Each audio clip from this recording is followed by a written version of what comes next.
Il est 23 heures à Abidjan et partout en Côte d'Ivoire. Madame, Monsieur, bonsoir. Tout de suite, les titres de votre journal.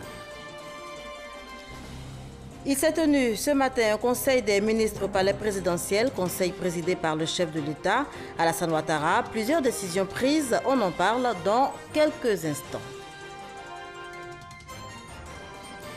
La première dame de Côte d'Ivoire était ce mercredi au lycée Sainte-Marie de Cocody. Dominique Ouattara y était pour prendre part à la journée culturelle sino-ivoirienne, une autre preuve de la bonne santé des relations entre la Côte d'Ivoire et la Chine. Elles peuvent désormais conduire en toute légalité. Les femmes interdites jusque-là de prendre le volant en Arabie Saoudite en ont désormais le droit. Le décret a été signé par le roi Salman. Le phénomène des enfants en conflit avec la loi au nombre des points abordés ce mercredi matin en Conseil des ministres. La réunion hebdomadaire des membres du gouvernement a été présidée par le chef de l'État, Alassane Ouattara. Compte rendu, Viviane Haïm. Lutte contre le phénomène des enfants en difficulté avec la loi, communément appelée les microbes. Protection des témoins, victimes, dénonciateurs et autres personnes concernées dans le cadre de la justice. Le Conseil des ministres, réuni ce mercredi 27 septembre, sous la présidence du chef de l'État, le président Alassane Ouattara, a décidé des mesures pour freiner un phénomène qui va grandissant et pour permettre aussi à l'appareil judiciaire de mieux investiguer dans le cadre d'enquêtes. Concernant la lutte contre le phénomène des enfants en difficulté avec la loi communément appelée les microbes, le Conseil des ministres a décidé l'intensification de la répression sur le terrain, tout en envisageant aussi des mesures de prévention. Ainsi, à court terme, le Conseil a insisté sur la poursuite et l'intensification de la répression des actes de criminalité par le renforcement des capacités opérationnelles des forces de sécurité et la permanence de leur présence sur le terrain. Ne pas se limiter ou restreindre son action parce qu'on pense avoir des enfants en face. Bon, donc la position du gouvernement aujourd'hui, c'est vraiment d'y aller le plus fortement possible, de réprimer quand c'est nécessaire, de sensibiliser quand c'est utile aussi, mais vraiment d'être présent sur le terrain. S'agissant de la protection des témoins, victimes, dénonciateurs, experts et autres personnes concernées dans le cadre d'enquêtes judiciaires, le Conseil des ministres a adopté un projet de loi à cet effet. Ce projet de loi organise, au-delà des dispositions existantes, un dispositif à la fois global et spécifique de protection de toutes les personnes, qu'elles soient ivoiriennes ou étrangères, qui sont témoins, victimes, dénonciateurs, experts et autres, dont la protection est nécessaire à l'occasion d'une procédure judiciaire ou extrajudiciaire, qu'il s'agisse d'un crime ou d'un délit. Il s'agit plus précisément d'assurer les conditions psychologiques et sécuritaires des personnes appelées à offrir leur concours à la justice ou à tout organe chargé d'une procédure extrajudiciaire en vue de garantir leur sérénité, leur intégrité physique ou mentale, leur vie ou leurs biens et éventuellement ceux de leur famille ou de leurs proches. Aussi, le dispositif prévoit, auprès du ministère chargé de la Justice, un bureau national de protection des témoins, victimes, dénonciateurs, experts et toutes autres personnes concernées, dont la mission est de coordonner au niveau national les actions de protection et de fourniture d'assistance aux personnes concernées. Le Conseil a en outre entériné la décision du Tribunal international du droit de la mer sur la délimitation de la frontière maritime entre la Côte d'Ivoire et le Ghana. Le Conseil prend acte de cette décision et prend l'engagement, au nom de la Côte d'Ivoire, de respecter cette décision et de la mettre en œuvre. Donc voilà un chapitre qui est clos, qui préserve les relations anciennes de fraternité entre le Ghana et la Côte d'Ivoire. Le Conseil des ministres a aussi avalisé les délibérations du comité chargé de l'examen des projets de nomination dans les départements ministériels. À cet effet, plusieurs nominations à différents postes au sein des ministères ont été officialisées ce mercredi 27 septembre 2017. Le nouveau président angolais, João Lourenço, a prêté serment hier mardi en présence d'une quinzaine de chefs d'État africains, dont le président Alassane Ouattara. Le nouveau président de l'Angola s'est engagé à veiller à la stabilité et au bien-être de son peuple. Herman Guivet. Voici l'image qui marque le passage de témoin et le début d'un quinquennat.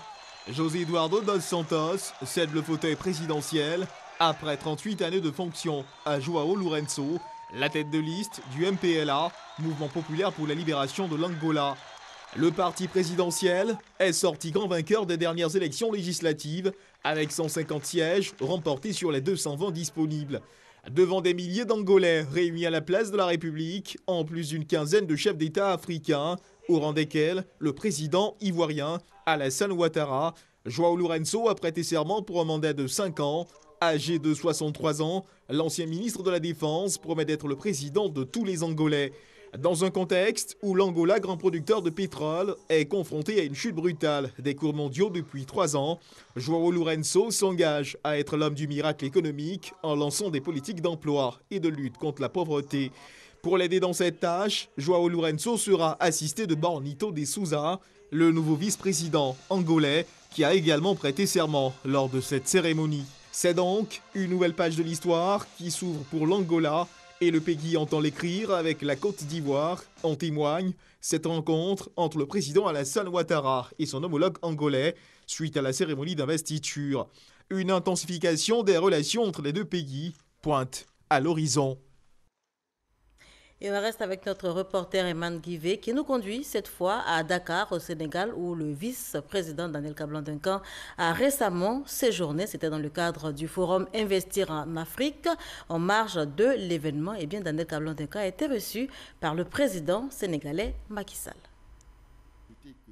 En marge de sa participation à la 3e édition du forum Investir en Afrique qui s'est tenu à Dakar au Sénégal, le vice-président Daniel Kablan-Duncan a été reçu en audience par le président du Sénégal, Macky Sall.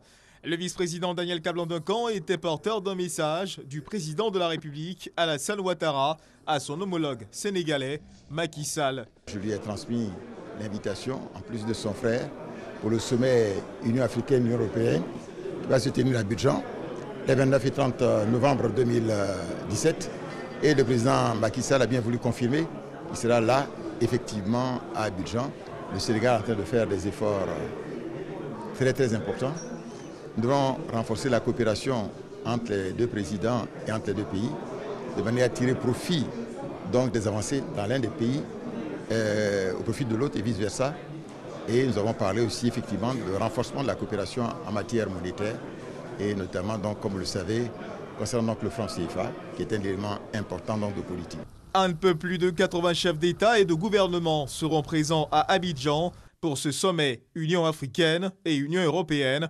L'intensification de la coopération bilatérale entre la Côte d'Ivoire et le Sénégal sera plus que bénéfique pour leurs populations respectives. Ici en Côte d'Ivoire, la première dame était ce mercredi au lycée Sainte-Marie de Cocody. Dominique Ouattara y était pour prendre part à la journée culturelle sino-ivoirienne, une autre preuve de la bonne santé des relations entre la Côte d'Ivoire et la Chine. Viviane Aïm. Lycée Sainte-Marie de Cocody ce mercredi. Quand la première dame de Côte d'Ivoire y arrive, il est 11h. Dominique Ouattara reçoit l'accueil à la dimension de la personnalité de premier rang qu'elle incarne vis-à-vis de ses hôtes. Un accueil bien à la manière de ces jeunes lycéennes, objet de fierté de la Côte d'Ivoire entière parce que toutes des élèves d'excellence sans exception. Ces jeunes filles, visiblement heureuses de se retrouver avec la première dame, leur maman adorée pour célébrer cette journée, dite journée culturelle sino-ivoirienne avec bien entendu la fondation Children of Africa. Comme différents temps forts, des chansons bien de chez nous et en chinois, ainsi que des démonstrations des arts martiaux, notamment le kung-fu, symbolisant ainsi la vitalité des relations entre la Chine et la Côte d'Ivoire. C'est mademoiselle Diakité Amina qui, à la suite de madame Marie-Christine Alou, proviseure du lycée Sainte-Marie de Cocody, a parlé au nom de ses camarades. Nous recevons aujourd'hui la récompense de tous ces moments d'échange par votre présence à nos côtés. Maman Dominique, vous, notre première maman, nous sommes heureuses de vivre cette journée culturelle avec vous. Merci, Maman Dominique. Nous vous demandons de transmettre nos remerciements à notre papa, le président de la République de Côte d'Ivoire. Merci à son Excellence, Monsieur l'ambassadeur de la République populaire de Chine. Merci à toutes les personnes qui travaillent sans cesse pour que nous devenions des femmes accomplies. À l'instar de l'ambassadeur de Chine en Côte d'Ivoire, son Excellence Tang Weibin, la première dame de Côte d'Ivoire s'est félicitée de la tenue de cette journée culturelle. Elle a saisi l'occasion pour saluer les actions menées par la Chine dans le cadre des relations bilatérales. Monsieur l'ambassadeur, merci pour le matériel de bureau offert au lycée. Tous ces dons permettront à nos jeunes élèves de bien démarrer la rentrée scolaire. Cela représente aussi une motivation supplémentaire à donner le meilleur d'elles-mêmes et à continuer à obtenir de très bons résultats en classe. Vous contribuez de cette façon à l'éducation de nos filles, tout en réaffirmant la solide coopération qui existe entre la Chine et la Côte d'Ivoire. Occasion également pour la première dame de Côte d'Ivoire de prodiguer des conseils aux filles du lycée Sainte-Marie en les exhortant à toujours faire la promotion de l'excellence. Ce moment exceptionnel de découverte de la culture chinoise qui vous est offert est une occasion unique d'apprentissage pour vous, puisque le chinois est au programme de votre lycée. J'apprécie particulièrement ces moments précieux, puisqu'ils vous donnent l'opportunité de développer une certaine ouverture d'esprit et une meilleure connaissance du monde qui vous entoure. L'occasion est donc propice à l'enrichissement de vos connaissances, mais aussi au jeu et au divertissement à travers les spectacles auxquels vous avez participé et à travers les cours de langue que vous avez suivis avec l'Institut Confucius. Je vous en félicite. La première dame de Côte d'Ivoire, Dominique Ouattara, a par ailleurs offert des lots de 300 kits scolaires et 500 livres, plus une somme de 7 millions de francs CFA au lycée Sainte-Marie de Cocody. Avant de quitter ses hôtes, elle a visité la salle multimédia du lycée, entièrement réhabilitée par la Chine et signée dans le livre d'or de cet établissement d'excellence. Voilà, Jérôme Kofi Abolin signait ce reportage. Vous l'avez certainement rectifié par vous-même. Avec Viviane Aïmen, on parle plutôt de cette sympathique cérémonie. Marie-Josée Talou, honorée par la première dame de Côte d'Ivoire, la sprinteuse ivoirienne double médaillée d'argent à Londres, a été reçue par la première dame de Côte d'Ivoire. C'était hier. Dominique Ouattara l'a vivement félicitée. Après l'hommage national rendu le 8 septembre dernier au palais présidentiel à la sprinteuse Marie-Josée Talou, médaillée d'or de différents championnats d'athlétisme tant en Afrique du Sud qu'en République tchèque et tout récemment double médaillée d'argent aux mondiaux d'athlétisme de Londres, la première dame de Côte d'Ivoire a tenu à exprimer à son tour sa fierté à la vice-championne du monde en la recevant à l'occasion d'une cérémonie très conviviale organisée en son honneur à son cabinet à Cocody. Étaient présents aussi le ministre des Sports, François-Albert Amichia, la ministre de la Solidarité et de la Femme, Marietou Koné, le président de la Fédération ivoirienne d'athlétisme, l'encadrement technique de la vice-championne du monde. Marie-Josée Talou était également accompagnée de sa famille et aussi des élus et cadres de la Maraoué, sa région d'origine, dont elle est désormais la figure de proue. Le ministre des Sports a remercié la première dame de Côte d'Ivoire, Mme Dominique Ouattara, pour l'attention particulière qu'elle accorde une fois encore aux femmes du milieu sportif en recevant Marie-Josée Talou. Madame la Première Dame, merci.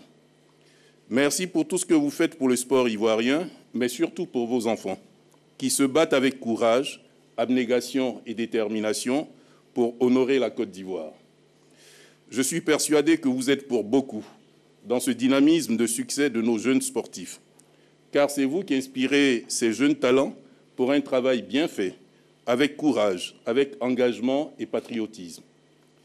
Votre cœur généreux, votre discours aimable, votre présence permanente aux côtés des athlètes sont autant de choses qui les inspirent, surtout les filles qui ne cessent de faire honneur à toute la nation. La région de la Maraoué se sent honorée, valorisée et considérée par vos actes en faveur de nombre de ses enfants, a ajouté à son tour la doyenne Léopoldine Tiezan-Kofi à l'endroit de la première dame. Quand nous regardons autour de vous, nos enfants de nos régions sont autour de vous. Vous les avez adoptés. Que ce soit dans votre cuisine. Je pense à Jeannette, depuis longtemps, avec qui vous êtes. Quand je suis allée à François Ier, j'ai trouvé cette Jeannette des Oroflas chez vous, dans votre maison, depuis avant que vous ne soyez première dame. Je vois votre photographe, c'est lui qui fixe vos images, qui est de Goïtafla. Ensuite, vous avez adopté Epiphane Zorobi, qui était dans une ONG au Congo, que vous avez fait venir et vous avez fait de lui aujourd'hui secrétaire national chargé de la bonne gouvernance. Aujourd'hui, c'est Talou que vous recevez, Talou de Zougonefla, de Genoula, de Goïtafla. Ce que nous allons faire comme geste à votre endroit n'est nullement pas à la hauteur de ce que vous représentez pour nous et ce que vous faites pour nous, pour les Ivoiriens, pour toute la Côte d'Ivoire. C'est Dieu seul, c'est lui seul qui vous le rendra par des grâces, des bénédictions et des élévations permanentes. Comme pour donner le meilleur d'elle, Marie-Josée Talou a offert ses 2 médailles d'argent gagnées de haute lutte à celle qu'elle considère comme son inspiratrice et son modèle, la remerciant pour son soutien et ses encouragements. Chère maman, je voudrais saisir l'opportunité qui m'est offerte d'être devant vous aujourd'hui pour vous dire de façon très personnelle et du plus profond de mon cœur, grand merci d'être pour moi en tant que femme, un modèle, une source d'inspiration qui me pousse toujours à aller de l'avant. La première dame lui a dit sa fierté. Je voulais te dire, ma chère fille, combien je suis fière de toi. Grâce à ton courage et ta détermination, mais aussi grâce au bon entraînement que tu as suivi, tu as su porter haut les couleurs de ton pays. Tu es une sprinteuse hors pair et les 2 médailles d'argent remportées aux 100 mètres et aux 200 mètres au championnat du monde à Londres en août dernier ne font qu'attester de ton talent. La nation ivoirienne tout entière te soutient et tout particulièrement mon cher époux, ton papa, le président de la République qui est ton premier fan, tout comme Muriel, Ruth, Cheikh et tous les autres. Tu donnes l'exemple à toute une génération de jeunes Ivoiriens qui te regardent avec admiration. Je t'encourage à persévérer et à poursuivre tes efforts afin de demeurer parmi les meilleurs au monde. Un échange de présents a aussi marqué cette cérémonie. Des pagnes tissées camanchais de la région de la Maraoué ont été offerts par la famille, les élus et les cadres de la région à la première dame, ainsi que des vivres. De son côté, la première dame a offert des enveloppes pour l'encadrement technique de la sportive, pour sa famille et pour elle-même, pour un montant total de 9 millions de francs. Plus de 734 milliards de francs CFA décaissés par l'État de Côte d'Ivoire pour le règlement de la dette intérieure. Chose promise, chose due, ce sont donc plus de 5000 entreprises qui vont bénéficier de cette enveloppe budgétaire. Jean-Jacques Kwameala. Le ministre de l'Économie et des Finances a précisé au cours de cette rencontre avec la Confédération générale des entreprises de Côte d'Ivoire, CGC, que les paiements effectués par l'État en vue du règlement de la dette intérieure s'élèvent à 734,88 milliards de francs CFA et se répartissent comme suit. 232,3 milliards sur instruction du Premier ministre a déjà été décaissé le 20 juillet au titre des ressources de l'eurobond. Ce paiement a profité à environ 3 940 entreprises. Concernant la ressource fiscale de l'État, 502,58 milliards de francs CFA ont été consacrés pour l'appurement du reliquat de la dette de 2016 aux fournisseurs de l'État, des collectivités territoriales et des établissements publics nationaux. Au total, l'ensemble des paiements effectués par les postes comptables du Trésor de janvier à mi-septembre 2017 s'élève à 734,88 milliards de francs CFA et ont été réalisés au profit de plus de 5000 entreprises. Ce sont les documents de ces transactions financières qui ont été remis au président de la Confédération générale des entreprises de Côte d'Ivoire. Jean-Marie Aka a félicité le gouvernement pour la transparence dans la gestion de la dette du secteur privé. Nous souhaitons que les choses soient indiquées de manière transparente quand c'est bien fait, et c'est le cas, et même quand il y a des difficultés, que nous puissions les aborder de manière totalement transparente, parce que nous savons tous qu'il s'agit de l'intérêt de notre pays. Le Trésor invite les entreprises, notamment les petites et moyennes entreprises, que les listes et programmes de paiement sont disponibles sur le site www.trésor.gouv.ci. Des experts africains, européens et américains sont en ce moment en conclave, ici même à Abidjan. Ils réfléchissent sur la certification des produits agricoles, le processus donc de certification.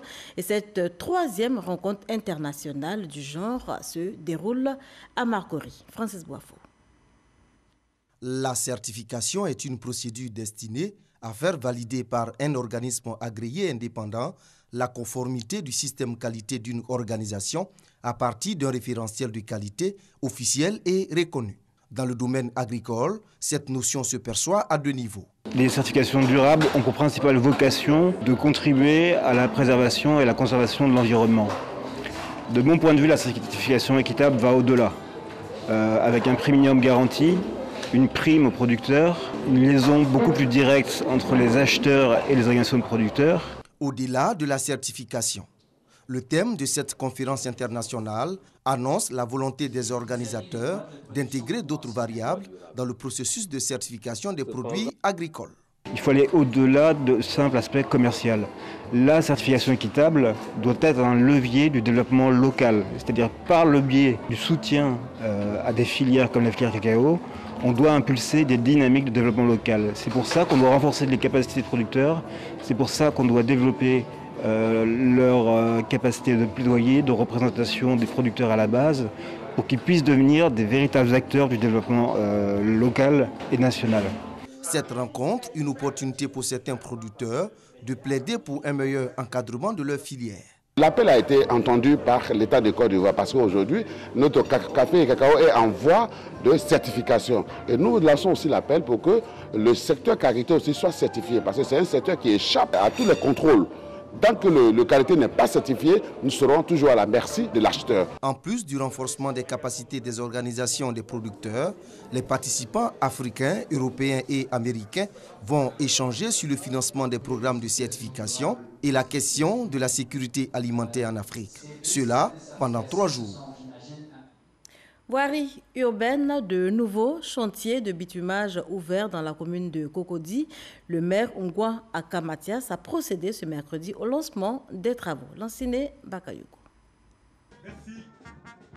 Ce premier coup de pioche effectué par le maire de Cocody, Mathias Akangouan, marque le début des travaux de bitumage des quartiers de Cocody Village et d'Anono. Une action de développement, mais pour les populations d'Anono, presque un geste humanitaire. La voie vraiment est désagréable, surtout quand il pleut, on n'arrive pas à passer parce que les gens ouvrent les regards et l'eau la passe. Et devant l'hôpital, ça ne fait pas joli. On est obligé à tout moment, tu es sapé, tu vas sauter. Donc ce qui fait qu'on peut inviter nos amis dans le village. C'est un village vraiment qui est très sale. Effectivement, pour l'administration hospitalière locale, à cause de cette insalubrité, la bataille quotidienne contre les maladies bactériennes n'est pas gagnée d'avance. Tout le monde sait que les flaques d'eau sont la cause de pullulation de moustiques, vecteurs de maladies. Donc nous pensons que le bitumage de cette voie-là va permettre de réduire considérablement certaines maladies. À Anono comme à Cocody Village, ces projets vont non seulement faciliter l'accès aux différents quartiers en toute saison par l'aménagement et le bitumage des principales voies d'accès, mais également régler les problèmes sociaux, notamment de santé. D'autres ouvrages comme les écoles vont également être réhabilités. Coût total des travaux, près de 200 millions de francs CFA, délai imparti 2 mois. Quant aux nouvelles priorités du maire Mathias Akangouan, elles tournent autour des projets liés au changement climatique et au développement durable.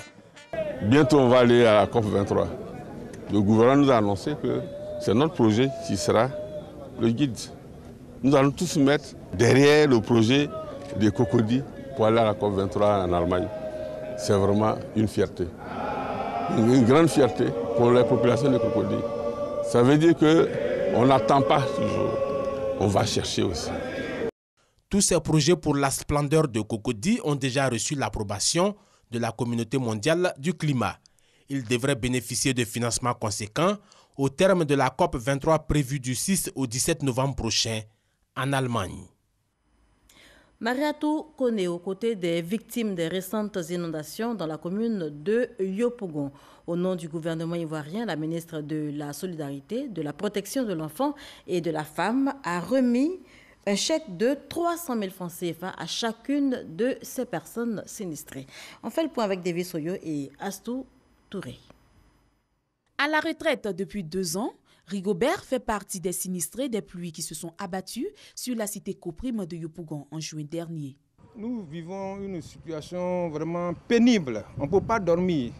Moi qui vous parle là, je dors au salon. Ça fait près de 2 ans que je dors au salon, puis au garage avec mes enfants. Célestine, elle, a dû quitter le quartier. Cette veuve et ses 6 enfants vivent désormais dans un quartier précaire. Aujourd'hui, la maison est tombée. Je me retrouve d'abord chez ma grande sœur. Je suis la veuve, mon mari est décédé il y a 12 ans. Aujourd'hui, on n'a plus de maison. Où je suis là, ma grande sœur dit mes enfants et moi on est beaucoup. Au total, 48 familles de Yopougon cité Coprime ont perdu leurs habitations à la suite de la récente saison des pluies. Le gouvernement, à travers le ministère de la Femme, de la Protection de l'Enfant et de la Solidarité, leur apporte sa compassion. Mariatou Kone a remis à chaque famille la somme de 300 000 francs CFA et promis d'autres mesures en vue de soulager davantage ses victimes. Symboliquement, ce que nous donnons, c'est pour que ces personnes puissent se reloger, soit dans des familles, soit en louant d'autres maisons, en attendant qu'une solution durable soit trouvée. Mais en attendant cette solution durable, il faut quitter immédiatement les lieux parce que si les maisons même tombent, ce n'est pas les êtres humains qui vont être épargnés. Maintenant, quant à leur recasement de façon durable, un comité est mis en place qui discute avec le gouvernement pour les modalités pratiques. Conscients du danger que représente ce site, les sinistrés promettent de quitter cet endroit. On va trouver pour le moment une maison quelque part et puis nous abriter en attendant que l'État puisse trouver une solution adéquate pour les locataires et les propriétaires vraiment qui étaient dans le secteur. C'est une somme qui va permettre à la plupart de pouvoir se reloger rapidement. Et nous tenons à remercier le gouvernement. En plus des sinistrés de Yopougon, 4 familles d'Abobo et de Minignan ont reçu 500 000 francs CFA chacune. En somme, c'est près de 17 millions de francs CFA que le ministère de la Femme, de la Protection de l'Enfant et de la Solidarité a remis aux familles sinistrées de Yopougon, d'Abobo et de Minignan. La jeunesse et la contraception pour l'émergence de la Côte d'Ivoire. C'est le thème retenu pour l'édition 2017 de la Journée mondiale de la contraception. Et c'est la ville de Bouaké qui a été retenue cette année pour la célébration officielle. Kader Sogodo. 11e journée mondiale de la contraception.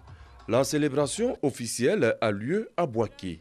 Le ministère de la Santé et de l'Hygiène publique, les partenaires techniques et financiers, ainsi que de nombreuses ONG sont présents dans la ville. Cette année, l'accent est mis sur la jeunesse. Il faut le dire, les indicateurs sont loin d'être reluisants chez la tranche d'âge de 15 à 24 ans. L'utilisation de la contraception est de 11%. Et pourtant, 75% de filles et 60% de garçons ont déjà eu des rapports sexuels. Seulement 24% des filles et 33% des garçons ont une connaissance de la transmission du VIH. Conséquence, le nombre élevé de grossesses en milieu scolaire, avec 47% d'avortements volontaires. Face à ce sombre constat, le gouvernement a décidé d'être plus regardant. Le gouvernement ivoirien s'est engagé à développer plusieurs stratégies d'intervention à l'endroit de la jeunesse à travers une approche multisectorielle impliquant les ministères techniques de la santé, de l'éducation, de la jeunesse et de la famille.